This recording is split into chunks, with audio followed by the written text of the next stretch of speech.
In this video, we are going to continue working on this detail, and we're going to model some more wood elements. So we're going to model a sill plate, we're going to model a rim board, the joist, the sheathing, the bottom plate of the wall, and then the actual stud wall itself. So stay tuned and watch us how we build out this wall.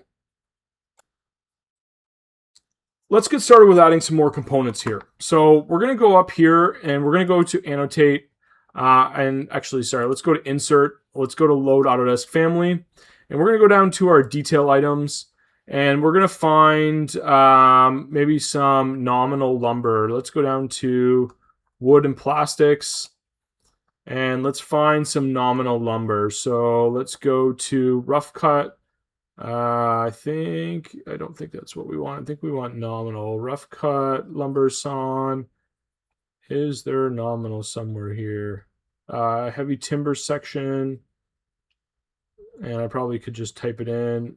Nominal.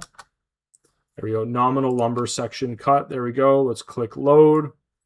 And we could also load inside at the same time. I don't really use top. Typically, I'll use side and section.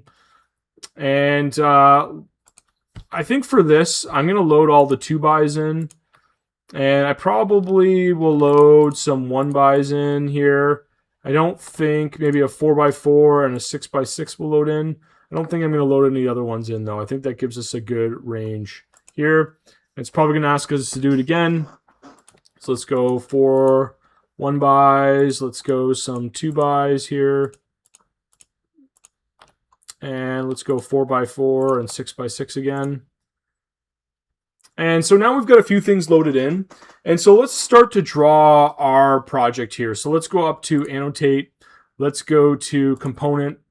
And we're going to go here to our section. And we're going to go to 2x6 or 2x8. Let's go 2x6. And we're going to drop this down on our foundation. So I'm just going to hit the space bar on the keyboard twice.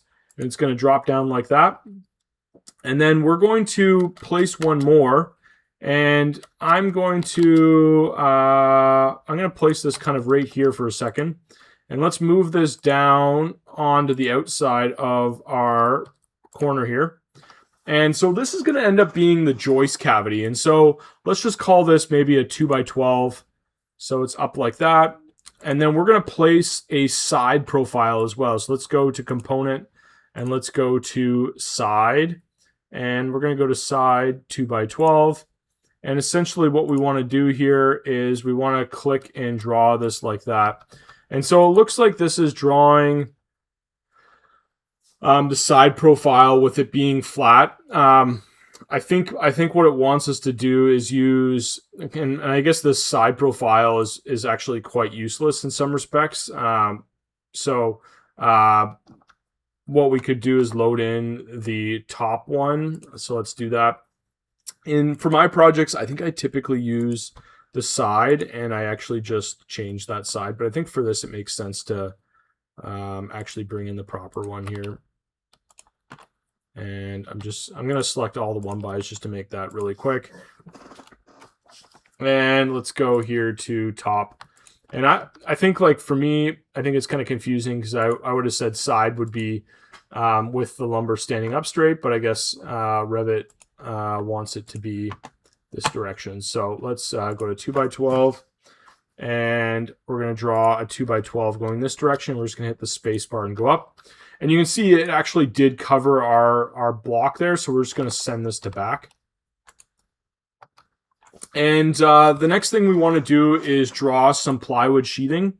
And so we're going to do this the same way as the rest of our project, and our concrete in this case.